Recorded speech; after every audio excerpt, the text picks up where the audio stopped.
যে নারী পরচুলা লাগায় তাকে যে লাগাই দে, উভয়ের উপরে আল্লাহ রাব্বুল আলামিনের লানত বর্ষিত হয়। যেই নারী পরচুলা লাগায়, অতিরিক্ত চুল লাগায়, বেশি করে মাথার চুল বেশি করে দেখার জন্য, এই নারীর উপরে আল্লাহর লানত বর্ষিত হয়। আল্লাহ রাসূল সাল্লাল্লাহু আলাইহি ওয়াসাল্লাম বলেন, কিয়ামতের আগে আমার উম্মতের মধ্যে এমন কিছু নারী বের হবে যে নারীগুলোকে আমি নবী এখনো দেখি নাই।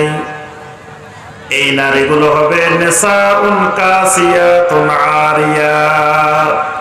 এই নারীগুলো এমন পোশাক পরিধান করবে, পোশাক পরিধান করার পরেও মনে হয় যেন তারা উলঙ্গ, কাপড় পরে নাই।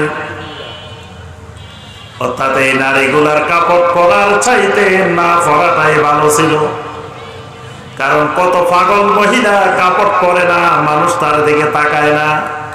আর এই মহিলা এমন ভাবে কাপড় পরছে, রাস্তা দিয়ে বের হইলে সবাই তার দিকে শুধু তাকায় তাকায় দেখে। নবী সাল্লাল্লাহু আলাইহি ওয়াসাল্লাম বলেন, মুমিলাতুন মাইলাতুন, এই নারীগুলো নিজেদেরকে আকর্ষণীয় করে রাস্তার মধ্যে বের হয়। আল্লাহ রাসূল সাল্লাল্লাহু আলাইহি ওয়াসাল্লাম বলেন, রুউসুহুন্না কাআসনিমাতিল বুখতিল মাইলা, এই নারীগুলোর মাথার দিকে তাকাইলে দেখা যাবে উটের কুজের মতো উঁচু করে মাথার চুলে খোপা বাঁধে রাস্তায় বের হয়। উটের কুজ আছে না, মাঝখানে একটা উঁচু জায়গা, এইরকম মাথার চুলগুলোকে উটের কুজের মতো উঁচু করে রাস্তায় বের হয়। নবী সাল্লাল্লাহু আলাইহি ওয়াসাল্লাম বলেন, লা ইয়াদখুলুল জান্নাতা, এই নারীগুলো একটাও কোনোদিন জান্নাতে প্রবেশ, সুবহানাল্লাহ করনা, নাউজুবিল্লাহ করনা, কিছু করনা। এই রংপুরে মনে হয় এগুলো বলা লাগে না, নাকি লাগে? আমি বুঝতে পারছি কেন বলার না, ওইটারও কারণ আছে। ওইটার কারণ হলো আপনারা অভ্যস্ত, বক্তা খালি আপনাদেরকে কইব সুবহানাল্লাহ কোন, চিল্লাইয়া কোন, আরো জোরে কোন, তারপরে কইবেন না, কইতেন না। এটা সুন্নতের খেলাফ। এই কারণে আমরা বলি না যে সবাই সুবহানাল্লাহ কোন, আল্লাহু আকবার কোন, এটা সুন্নতের খেলাফ।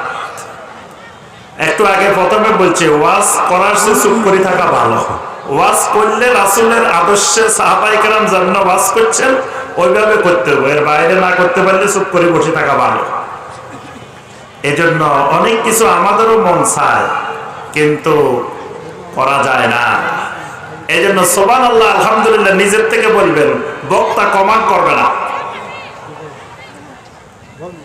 কোরআনে কারিমের আয়াত শুনবেন, নবী সাল্লাল্লাহু আলাইহি ওয়াসাল্লামের হাদিস শুনবেন, নিজের থেকে বলবেন সুবহানাল্লাহ, আল্লাহু আকবার। এটা বক্তা বলবো তারপরে চিল্লে কইবেন, এটা সুন্নতের খেলাফ। তো যে বিষয়টা আমরা বলছিলাম, আল্লাহ রাসূল সাল্লাল্লাহু আলাইহি ওয়াসাল্লাম বলেন, লা ইয়াদখুলুল জান্নাতা, এই নারীগুলো একটা নারীও আল্লাহর জান্নাতে প্রবেশ করবে না। ওয়ালা ইয়াজিদনা রিহাহা, খালি জান্নাতে প্রবেশ করবে না এমন না, জান্নাতের সুগন্ধি, জান্নাতের ঘ্রাণও পাবে না। ওয়া ইন্না রিহাহা লা ইউজাদু মিন মাসিরাতিন কাযা ওয়া কাযা, যদিও জান্নাতের ঘ্রাণ, জান্নাতের সুগন্ধি হাজার হাজার মাইল দূর থেকেও পাওয়া যাবে।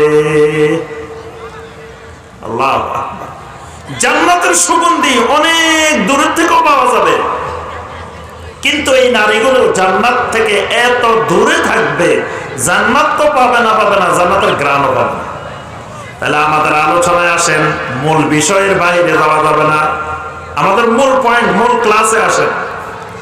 এই হাদিস বলছি এই কারণে, রুউসুহুন্না কাআসনিমাতিল বুখতিল মাইলা, যে নারীর মাথার চুল, চুল উটের কুজের মতো হয়ে বের হওয়া, এই কারণে নবী সাল্লাল্লাহু আলাইহি ওয়াসাল্লাম তাকে জাহান্নামের কথা বলছেন, জান্নাতের ঘ্রাণ পাবে না এটাও বলছেন। তাহলে চুলের সাথেও ইবাদতের সম্পর্ক আছে। চুল এগুলো আল্লাহ ইবাদতের